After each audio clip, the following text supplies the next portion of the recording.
Good evening student. तो हम लोग पिछले बार पढ़ चुके थे, क्या पढ़े थे पिछले बार? तो भूमि का उपकरण, और इसमें पढ़ना हम लोग को मृदाओं के बारे में जानना है कि मृदा किस प्रकार की होती है, कितने प्रकार की होती है, कौन कौन सी होती है, इस बारे में जानना है। चलो हम जानते हैं, ठीक है। तो हम लोग को पढ़ना है, इस बार का टॉपिक है मृदाओं का वर्गीकरण, मतलब मृदा जो है मिट्टी का बांटने का तरीका, ठीक है। तो जो भारत में अनेक प्रकार की, ठीक है, उच्च वर्षा भूमि, आकृति, जलवायु और वनस्पति पाई जाती है। मतलब बहुत प्रकार की यहाँ पे उच्च भूमि, जलवायु, ठीक है, मतलब मौसमी, वनस्पति, मतलब पेड़ पौधा, ये सब बहुत प्रकार यहाँ पाया जाता है। इसी कारण क्या होता है, इसी कारण अनेक प्रकार की मृदा भी होती है, मतलब मिट्टी भी होती है। पहाड़ हुए में अलग मृदा, भूमि मतलब जहाँ रेगिस्तान है वहां पे अलग मृदा, मतलब उसमें जानना मृदा का हर एक जगह अलग अलग टाइप का होता है, उसमें जानना। सबसे जानते हैं पहला नंबर, तो पहला है जलोढ़ मृदा, ठीक है। इस मृदा के बारे में थोड़ा बोलना चाहते हैं कि मिट्टी जलोढ़ मृदा क्या होता है, जानो। तो ये जो स्टार्ट है जलोढ़ मृदा के बारे में, ठीक है। जलोढ़ मृदा क्या होता है, यह मृदा जो होता है विस्तृत रूप से फैली होती है, मतलब ये अधिकतर हम लोग इंडिया बात करें ना, इसमें बहुत अधिक मात्रा में लोग बोल सकते हैं जलोढ़ मृदा को पाया जाता है। कहाँ पाया जाता है? तो मैदानी क्षेत्र पाया जाता है, जहाँ पे नदी हो वहां पे जलोढ़ मृदा पाया जाता है। सबको कहते हैं यह मृदा विस्तृत रूप से फैली हुई है और यह देश की महत्वपूर्ण मृदा है। क्या होता है, ये जो देश की बहुत महत्वपूर्ण, मतलब बहुत इंपॉर्टेंट मृदा है, क्योंकि इसमें बहुत ज्यादा मात्रा में फसल उत्पादित किया जाता है, क्योंकि इसको उत्पादन क्षमता, मतलब उत्पादन करने की क्षमता बहुत ज्यादा होता है और मिट्टी बराबर, ठीक है। ध्यान दो, वास्तव में संपूर्ण उत्तरी मैदान जलोढ़ मृदा से बनी हुई है। बस ये उत्तर तरफ जो है ना, केवल जलोढ़ मृदा बना हुआ है, ठीक है। यह मृदा जो है हिमालय के 3 महत्वपूर्ण नदी, जैसे कि गंगा ले सकते हैं, सिंधु ले सकते हैं, ब्रह्मपुत्र ले सकते हैं, उसके द्वारा लाया गया ये मृदा, ये जो होती है मिट्टी होती है, तीनों के द्वारा लाया गया मिट्टी होता है, ठीक है। एक सक्रिय ग्लेशियर के द्वारा ये मृदाएं राजस्थान और गुजरात में तक फैली हुई है। क्या कहाँ तक फैली हुई है? तो ये जो है राजस्थान और गुजरात तक फैली हुई है ये मृदा। क्या कौन सा जलोढ़ मृदा जो है ये राजस्थान और गुजरात तरफ फैली हुई है। पूर्वी तट, मतलब कि पूर्व की ओर पूर्वी तटीय मैदान, विशेषकर महानदी गोदावरी, कृष्णा और कावेरी नदी के डेल्टा भी जलोढ़ मृदा से ही बना हुआ है। डेल्टा क्या होता है, जान दो कि नदी द्वारा लाया गया मिट्टी का ढेर को ही डेल्टा कहते हैं। क्या बोलते हैं? नदियों द्वारा लाया गया मिट्टी के ढेर को ही डेल्टा कहते हैं, ठीक है। तो बताया जा रहा है यहाँ पे कि पूर्वी तटीय मैदान, विशेषकर महानदी गोदावरी, जो बड़ी बड़ी नदियां होती है, ठीक है, महानदी गोदावरी, कृष्णा, कावेरी नदी जो होता है, वे क्या होता है नदियां, ये सब डेल्टा भी जलोढ़, जो डेल्टा जो मिट्टी लाती है, वे कौन सी मिट्टी लाती है? तो जलोढ़ मिट्टी लाती है। जलोढ़ मिट्टी बात जानते हैं, जलोढ़ मिट्टी में रेत, ठीक है। तो हम लोग पढ़ रहे थे कि जलोढ़ मृदा, अब जलोढ़ मृदा में क्या क्या होता है वो जानते हैं, ठीक है। तो जलोढ़ मृदा में रेत, स्टील और मृतकों के भिन्न अनुपात होते हैं, मतलब कि इसमें क्या होता है, रेत भी होता है, बहुत मात्रा में फर्टिलाइजेशन पावर भी होता है, ये सब जलोढ़ मृदा मिली होती है। जैसे हम नदी के मुहाने से घाटी में ऊपर की ओर जाते हैं तो मृदा के कण का आकार बढ़ता ही जाता है। नदी से अगर हम ऊपर की ओर आए ना, ऊपर को बढ़ते हैं, मतलब अधिक मात्रा में मिट्टी का मात्रा बढ़ता ही जाता है, ठीक है। ये बोल रहे हैं, मिट्टी का आकार बढ़ता ही जाता है। नदी घाटी के ऊपर भाग में, जैसे ढलान भाग, जैसे ढलान भाग में क्या होता है कि समीप मोटा कण वाली मृदा पाई जाती है। ऐसी मृदाएं पर्वतीय और तलछटीय पर बने मैदानों जैसे कि ज्यों क्षेत्र और तराइन में आमतौर पर पाई जाती है। कि ये जो बड़ी बड़ी मात्रा में मृदाएं होती है कहाँ पाई जाती है? तो पर्वतीय एरिया पाया जाएगा, जहाँ पे ऊंचा हिली एरिया में ये सब मृदा जो होता है वह पाया जाता है। आइए बात करते हैं कणों के आकार या घटाव के, और कणों के आकार या घटकों के अलावा मृदाओं की पहचान उनकी आयु से भी होती है। बात समझो कि मृदा कितना पुराना, मतलब मिट्टी कितना पुराना है ना, उसका उम्र बारे में जानते हैं। तो ध्यान दो, हम लोग जानते हैं कि जो जलोढ़ मृदा होती है वे भी 2 प्रकार की होती है, उसका पहचाने का 2 प्रकार का होता है। आगे बढ़ते हैं, ठीक है, जानो। तो पहचानने आयु के आधार पर, मतलब उम्र के आधार पर, ठीक है। जलोढ़ मृदा को बोलते हैं 2 भाग में बांटा गया है। पहला बोलते हैं हम लोग बांगर, क्या होता है बांगर, दूसरा खादर। तो बांगर जो होते हैं, जो पुराना जलोढ़ मृदा होती है ना, उसे बांगर कहते हैं, और जो नया होता है उसे खादर कहते हैं, ठीक है। बांगर मृदा में कंकड़, याद है ना, बांगर मृदा में पुराने वाला में क्या होगा, कंकड़ ग्रंथि की मात्रा बहुत ज्यादा होता है, मतलब कंकड़ बहुत ज्यादा होता है, मिट्टी की मात्रा कम हो जाता है, ठीक है। और जान दो जो पुराना होता है, और बांगर मिट्टी में कंकड़ ग्रंथि बहुत अधिक मात्रा में होता है। खादर मिट्टी में बांगर मिट्टी के तुलना में महीन कण अधिक होता है, मतलब बताया जा रहा है कि उससे क्वालिटी बेस्ट होता है जो नई मृदा होता है, उसमें कंकड़ की मात्रा कम होता है। जलोढ़ मृदा बहुत शुरू में बता चुके थे कि जलोढ़ जो मृदा होती है वो देश की नंबर 1 मृदा बहुत ज्यादा मात्रा में उपजाऊ होता है। तो ये होता है जलोढ़ मृदा बहुत उपजाऊ होती है। अधिकतर जलोढ़ मृदाएं जो होती है पौष्टिक पोटास, फास्फोरस, चूना युक्त होती है। मतलब उसमें पोटासियम की मात्रा, फ्लोरीन की मात्रा, ठीक है, चूना युक्त उसमें मिला होता है। आगे बढ़ते हैं। जो इन्हें गन्ने, चावल, गेहूं, ठीक है, और अन्य अनाजों जैसे कि दलहन फसल, मतलब दालों की खेती, ठीक है, दलहन फसल कहते हैं, दलहन फसल की खेती के लिए उपयुक्त बनाती है। मतलब ये सब जो होता है क्या बोले हम, चावल, गन्ना, चावल, गेहूं, ये जो होता है अनाज जो होता है उपजाया जाता है इस सबसे अधिक मात्रा में। आगे बढ़ते हैं। अधिक उपजाऊ बनाता है दलहन का, अधिक उपजाऊ के कारण जलोढ़ मृदा वाले क्षेत्र में गहन कृषि की जाती है। मतलब अधिक क्या होता है कि गहन कृषि बोलते हैं बाढ़ दिया था, बोटी लगा के बाढ़ दिया था, ठीक है। तो कम भूमि में भी अधिक मात्रा में हम लोग अनाज को उगाते हैं। कहाँ? तो जलोढ़ मृदा वाले एरिया में, ठीक है। तो ये भी पूछ सकता है कि जलोढ़ मृदा वाले एरिया में गहन कृषि अधिक मात्रा में होती है और यह जनसंख्या घनत्व भी अधिक होता है, क्योंकि जहां पे अधिक मात्रा में फसल उगेगा, जहां पे हर एक चीज है वहां पर अधिक मात्रा में जनसंख्या रहेगा, आज लोग ही रहेगा ना, ठीक है। तो जनसंख्या बहुत बड़ा, जनसंख्या भी अधिक होती है वहां पे। सूखे क्षेत्र की मृदाएं, मतलब जहाँ सूखे एरिया है, ठीक है, जहाँ पे अधिक मात्रा धूपा आता है, ठीक है, धूपा क्या बोलते हैं, ठीक है। सूखे क्षेत्र में मृदा अधिक क्षारीय होती है, मतलब मिट्टी जो है अधिक क्षारीय होती है। इस मिट्टी को सही उपचार, मतलब सही तरीका से, सही उपकरण और सही तरीका से सिंचाई करके, ठीक है, पानी डाल के क्या करते हैं, उसके पैदावार को, उसके उपजाऊ क्षमता को हम लोग बढ़ा सकते हैं। काली मिट्टी का पड़ता है हम लोग, ठीक है। तो इन मृदाओं का रंग काला होता है, काली मिट्टी है काला रंग, ठीक है, मतलब इस मिट्टी का रंग जो होता है वो काला होता है और इन्हें रेंगर मिट्टी भी कहा जाता है। काली मिट्टी कपास की खेती के लिए बहुत उचित समझा जाता है। और इसको एक और नाम जाना था, कपास की खेती के लिए ना काली मिट्टी का बहुत अधिक मात्रा में उपयोग किया जाता है, क्योंकि काली मिट्टी में ही कपास का खेती होता है। कपास होता है ना, जूट कपास, तो वो सब। और काली कपास मृदा, मतलब इसको काली कपास मृदा के नाम से भी जाना जाता है। काली मिट्टी को याद रखना, एक और नाम जाता है, क्या कौन नाम जाना जाता है, तो काली कपास मृदा के नाम से भी जाना जाता है, ठीक है। यह माना जाता है कि जलवायु और जनक शैल ने काली मिट्टी के बनने में महत्वपूर्ण योगदान दे दिए। काली मिट्टी कैसे बनता है, जलवायु मतलब मौसम का टेम्परेचर, ठीक है, सब बात है। शैलीजनक मतलब आसपास की क्या मटेरियल जो है किससे बनेगा, ठीक है, और मिट्टी सब, ठीक है। तो ऐसे बहुत अधिक मात्रा में उससे योगदान आता है काली मिट्टी बनने में। आगे बढ़ते हैं। इस प्रकार की जो मिट्टी होती है ना, ठीक है, मृदाएं जो होती है ढक्कन पठार, मतलब कि जहाँ पे धूप ज्यादा होता है, ठीक है, ढक्कन पठार क्षेत्र में उत्तर पश्चिमी भाग में पाई जाती है। कहाँ पाया जाती है, तो ये उत्तरी पश्चिमी भाग में पाया जाता है। इंडियन के उत्तरी पश्चिमी भाग में पाया जाता है। जैसे किधर, तो राजस्थान एरिया तरफ हो गया, उत्तरी पश्चिमी बोलते ना, राजस्थान एरिया तरफ हो गया, ध्यान रखना। अधिक मात्रा में धूप होता है तो भाई वहां पे काला मिट्टी ज्यादा होता है। उत्तरी पाई जाती है। और लावा जनक शैल से बनी होती है। ये मृदाएं कहाँ पर, ये मृदाएं कहाँ पाई जाती है, महाराष्ट्र में पाई जाती है, सौराष्ट्र में पाई जाती है, मालवा में पाई जाती है, मध्य प्रदेश में पाई जाती है, छत्तीसगढ़ में पाई जाती है, के पठारों में पाई जाती है। और दक्षिण पूर्वी दिशा में गोदावरी और कृष्ण नदी की घाटी तक फैली हुई। कहाँ तक फैली हुई मृदा, तो क्या बोल सकते हैं, गोदावरी कृष्णा घाटी, जो कि नीचे तरफ दक्षिण तरफ ये भी मिट्टी जो है ये फैला हुआ है।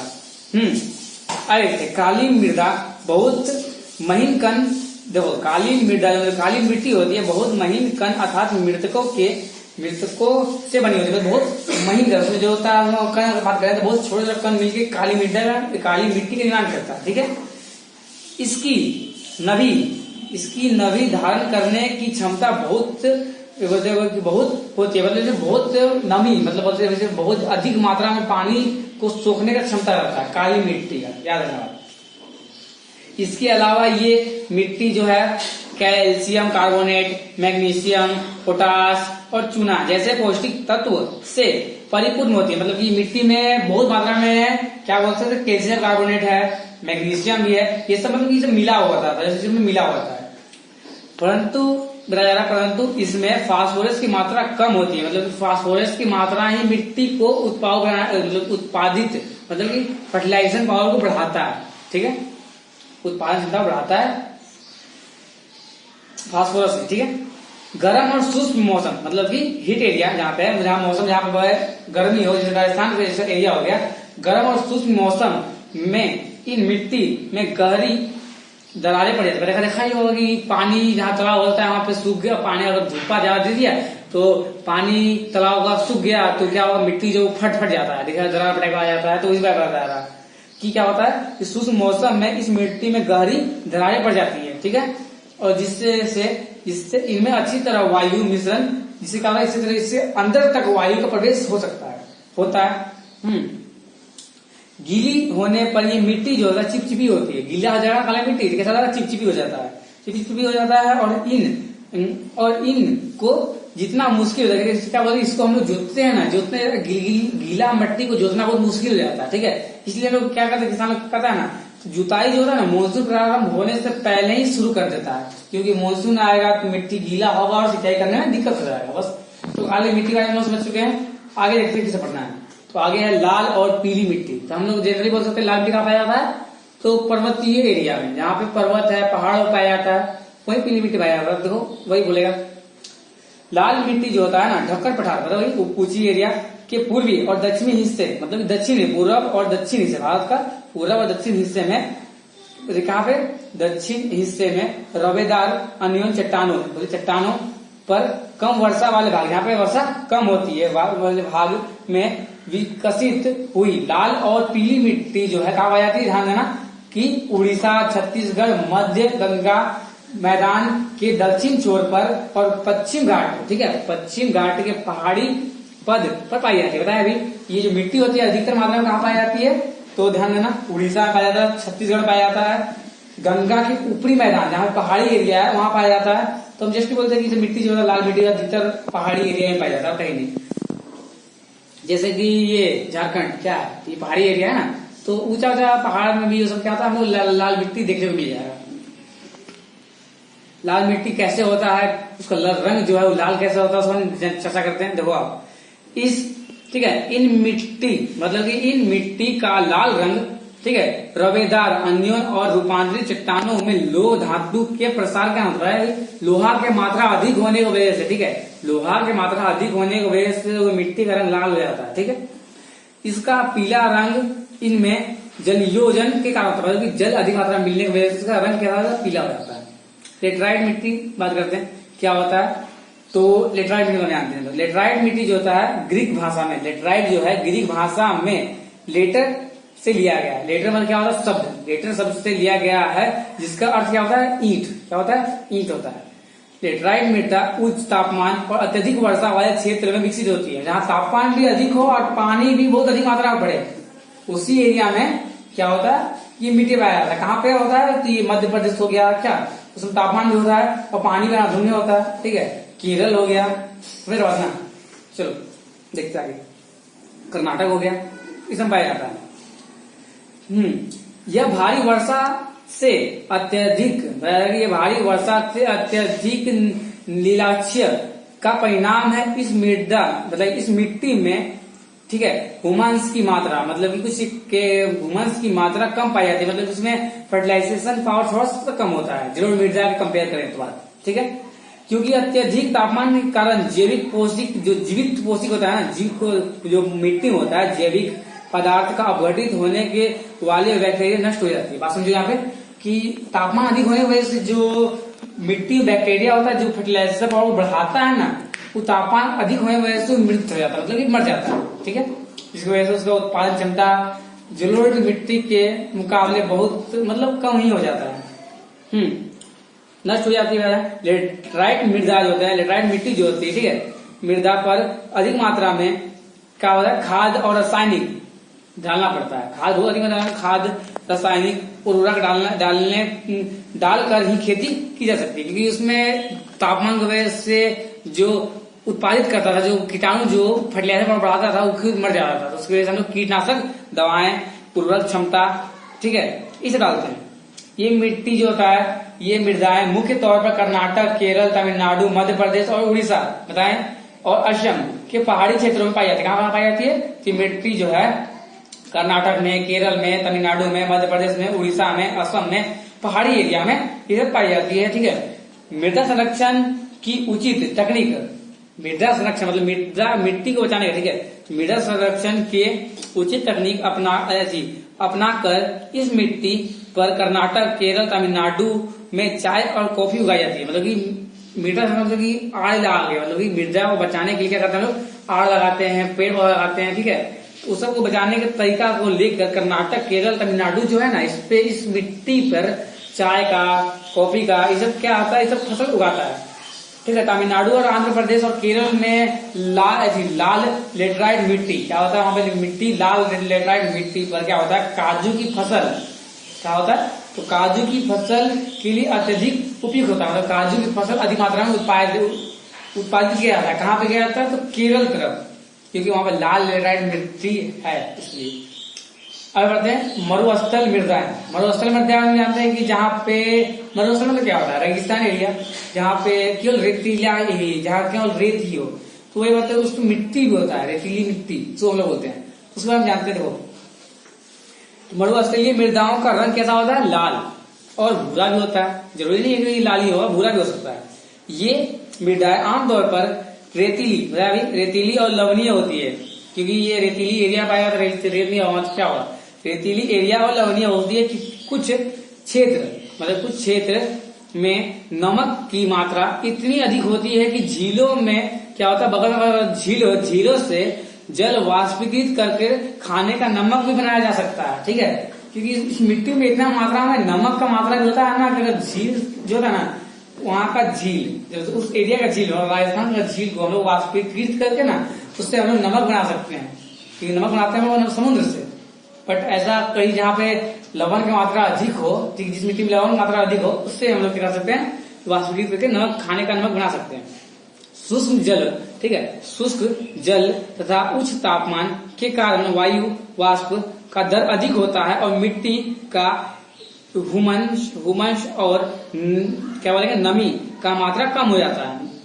बात वही है कि उत्पादन क्षमता और साथ साथ उसका नमी, मतलब कि पानी सूख जाता है, क्योंकि उस एरिया में बहुत मात्रा में हीट होता है, सूर्य का प्रकाश आता है, तो उस रेती वो जो होता है कुछ सालों में बंजर के प्रकार बन भी सकता है, बंजर भी बन सकता है, बहुत ज्यादा देखते हैं, ठीक है। तो मृदा की सतह के नीचे, तो मरुस्थलीय मृदा की सतह के नीचे क्या होती है ना, कि मृदा की सतह के नीचे कैल्शियम की मात्रा, ठीक है, बढ़ती चली जाती है। मतलब क्या होता है, कैल्शियम की मात्रा बहुत अधिक मात्रा में बढ़ जाता है और नीचे की परत में चूने का कंकड़ की सतह पाई जाती है। अगर हम लोग उस एरिया का मिट्टी को कोड़ेंगे ना, तो नीचे का सतह में क्या पाएंगे, चूना का पत्थर टाइप का बनना स्टार्ट हो जाता है। इस वजह से उसका उत्पादन क्षमता जो होता है ना, बहुत कम हो जाता है, ठीक है, बहुत मात्रा में उससे उत्पादित नहीं होता है। मृदा सतह के नीचे क्या होता है, कैल्शियम बढ़ता जाता है, इससे क्या होता है कि चूना कंकड़ से पाया जाता है, ठीक है। इसके कारण मिट्टी में जल, ठीक है, जिसके कारण मिट्टी में जल अंततः क्या होता है, संदृश्य अवरुद्ध हो जाती है, मतलब अंदर तक पहुंच नहीं पाती है। और इस मृदा का सही तरीके से सिंचाई करके कृषि योग्य बनाया जा सकता है। मतलब क्या करना है, हम लोग पूरा अंदर तरह से खुदाई नहीं बोल सकते लोग, मतलब कि सिंचाई करके, मतलब कोड़ के, हर चला के अधिक मात्रा में अगर करना है उसको, ठीक है, उपयोग हम लोग कर अपना उपयोग में ला सकते हैं उस एरिया का मिट्टी को भी, जैसे कि पश्चिमी राजस्थान करता आ रहा है, ठीक है। अब हम लोग बात करते हैं वन्य मृदाएं, मतलब कि जहाँ पे जंगल है, जंगल एरिया में भी मिट्टी हो गई ना, तो उस लोग बात करते हैं कि वन्य मृदाएं। वन्य मृदा किस प्रकार पाई जाती है वे देखते हैं।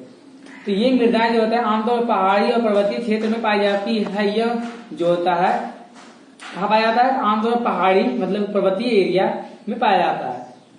यह प्राय वर्षा वन, मतलब यहाँ पे कहा, जहाँ पे पानी भी हो, वर्षा वन उपलब्ध हो, जहाँ पे पानी भी हो, वन भी हो, धूप का प्रकाश की किरण भी हो, ठीक है। इन मृदाओं के गठन में पर्वतीय पर्यावरण के अनुसार बदलाव होता है। मतलब पर्वतीय पर्यावरण के अनुसार बदलाव होता है, मतलब इस जो मिट्टी पे जो खेती करते हैं ना, तो पर्वतीय मतलब कि मौसम डिपेंड नहीं करता है, क्योंकि पूरा एरिया को पेड़ पौधा पहले घेरा हुआ है। अब मौसम का पर्वत से अगर पानी बात हुआ तो पानी पड़ेगा, सनलाइट हो जाए तो सनलाइट हो जाएगा। मतलब इस एरिया वन्य मृदा का हम लोग उपयोग जो है ना पर्वत की तरफ से हम लोग कर सकते हैं। आगे बढ़ते हैं।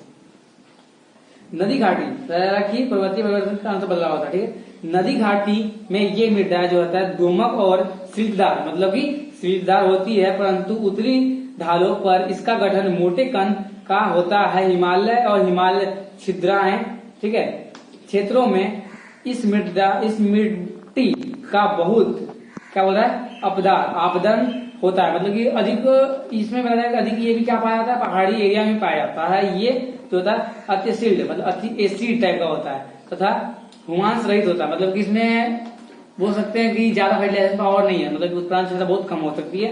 नदी घाटी के नीचे क्षेत्र, मतलब कि नदी घाटी के निचले क्षेत्रों विशेषकर नदी, ठीक है, नदी सोपने और जलोढ़ पंखे आदि में ये मिट्टी उपजाऊ होती है। मतलब जिस एरिया में पानी के नजदीक ही वनीय जो है ना, उस एरिया में हम लोग उत्पादित हो सकता है, मतलब कि इस सब एरिया में हम लोग वनीय मिट्टी का भी इस्तेमाल हम लोग करते हैं। मृदा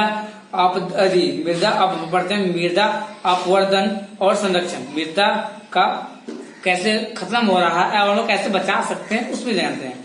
तो कैसे खत्म हो रहा है तो जानते हैं, मृदा का कटाव, ठीक है, सर बात हम लोग सबसे बड़ा रूल बात है हम लोग का मृदा का कटाव। मृदा के कटाव और उसके बहाव की प्रक्रिया को मृदा अपवर्तन कहा जाता है। क्या कहते हैं, तो मृदा का कटाव, मृदा ही अपने आप को कट के अगर पानी से बह गया तो इससे क्या होता है, तो पता चला कि मृदा अपवर्तन इसी से होता है। सबसे बड़ा हम लोग मिट्टी एक टाइम ऐसा आया कि मिट्टी रहेगा ही नहीं, मतलब कि हवा आता है तो मिट्टी उड़ जाता है, पानी आता है तो मिट्टी बह जाता है, ठीक है, जैसे मिट्टी से कमी होता है। एक टाइम ऐसा है कि मिट्टी बहुत कम हो जाएगा और मिट्टी ऐसा सारा जो बहुत जल्दी बनता नहीं, बनने के लिए लाखों वर्ष लग जाएगा, तो फिर इसको बचाना हमें बहुत जरूरी होता है। तो उसके लिए बहुत मात्रा में खेती निकला हुआ है जो मिट्टी को बचाता है, जैसे गहन खेती हम लोग कर दिए हैं, पेड़ रोप दिए।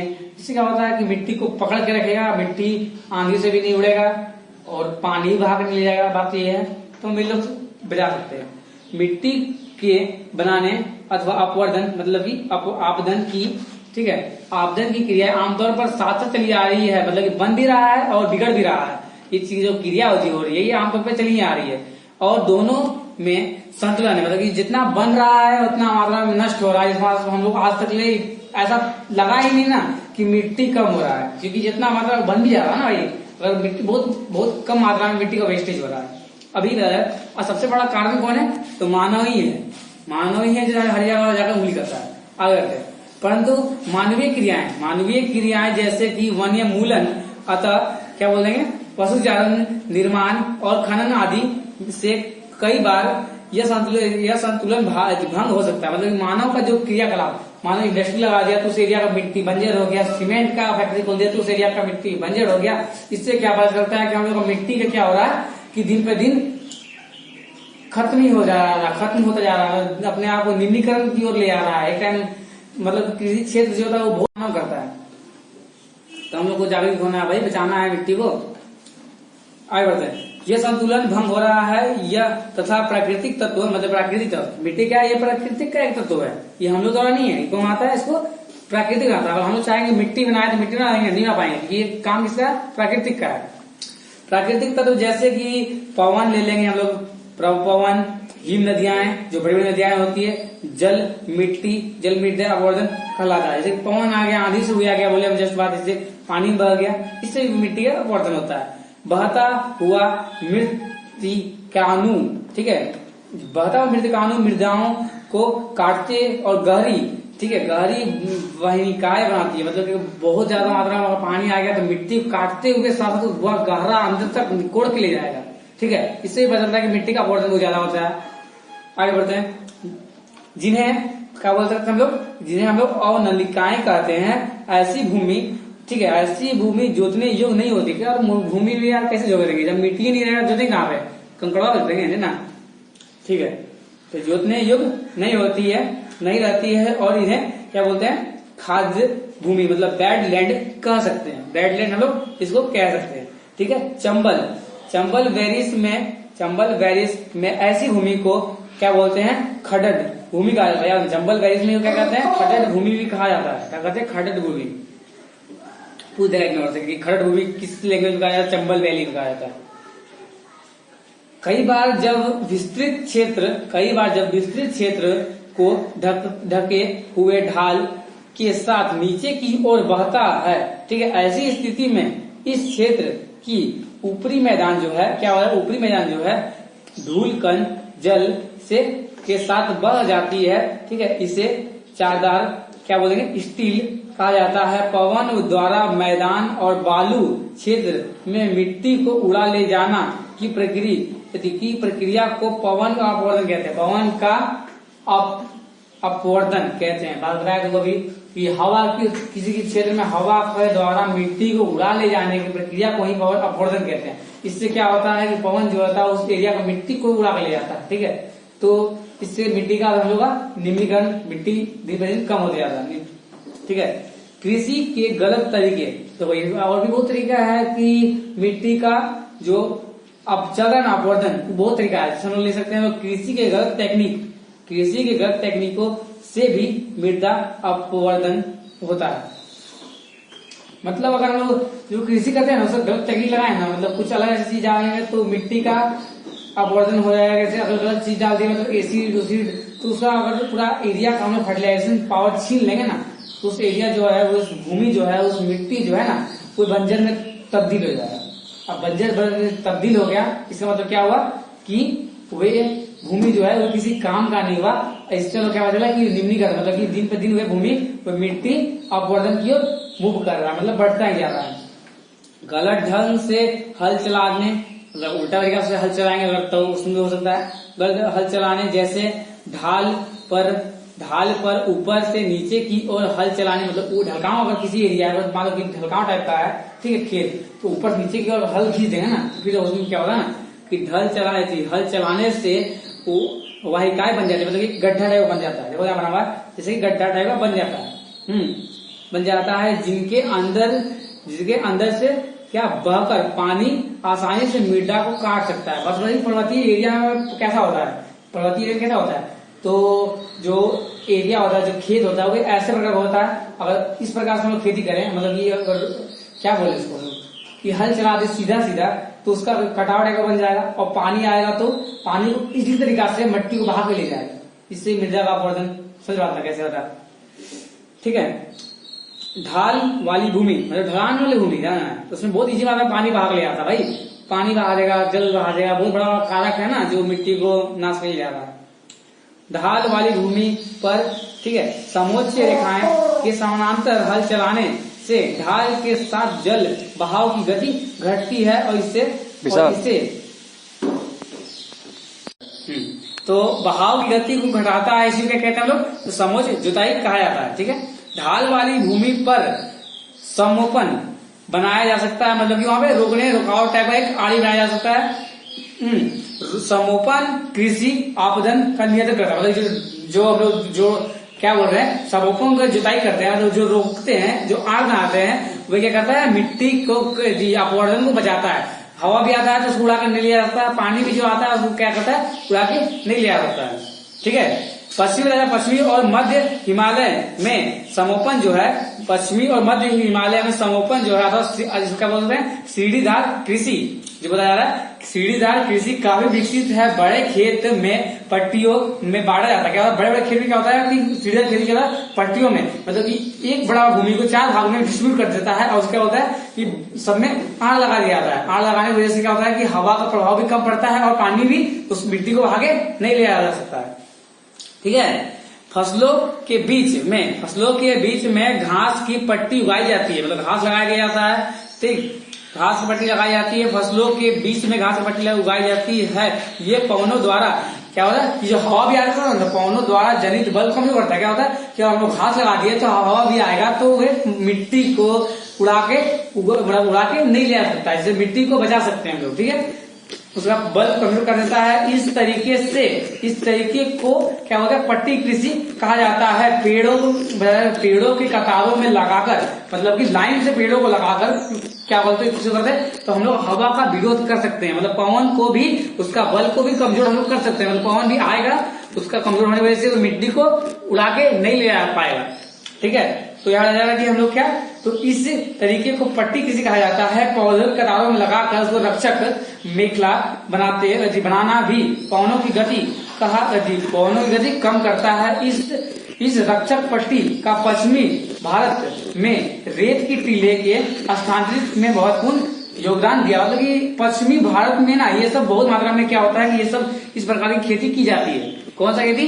तो सीढ़ीदार खेती होता है उस सब एरिया में। क्या होता है? सीढ़ीदार खेती होता है। पौधे अगर पौधे को बचाना है, मिट्टी को बचाना होता है हम लोग को, तो वहाँ पे सीढ़ीदार खेती करते हैं। उसी एरिया में हम लोग बहुत कुछ का भी ध्यान देते हैं कि पानी को भी देखना होता है। ठीक है, तो आसपास में हम लोग क्या करते हैं कि चारों ओर अपने बगीचे चारों ओर मतलब खेत के चारों ओर पौधे लगा के पवन की गति कम करते हैं। क्या करते हैं? पवन मिट्टी को बहा के या उड़ा के नहीं ले सकता है, पानी आएगा उसके लिए लोग क्या करते हैं? आड़ लगा देते हैं कि पानी का बहाव से भी क्या होता है कि मिट्टी को उड़े हुए बहा के नहीं ले जाएगा। ठीक है, नियमित तौर पे हम लोग कृषि करते हैं। नियमित तौर पे हम लोग क्या बोल सकते हैं, नियमित तौर पे हम लोग हल भी चलाते हैं क्योंकि ज्यादा गड्ढा हो जाएगा तो पानी इजिली कैसे भाग ले जाएगा ना। तो ये सब होता है मिट्टी का अपवर्तन से बचाने का तरीका या अपवर्तन होता है कैसे, ये बारे में हम बता चुके हैं। ठीक है, तो मिट्टी के टाइप यहाँ खत्म होता है। तो आज का चैप्टर, ये चैप्टर का नाम क्या था? तो चैप्टर का नाम यहाँ पे खत्म हो गया, संसाधन एवं विकास समाप्त होता है। तो आप लोग क्या कीजिएगा, घर में मिट्टी का बारे में ज्यादा पढ़ लीजिएगा, रिविजन और इस चैप्टर पे ज्यादा पकड़ रहेगा कि इस चैप्टर से बहुत ज्यादा अधिक मात्रा में क्वेश्चन एग्जाम से पूछता है। ठीक है, तो बस वही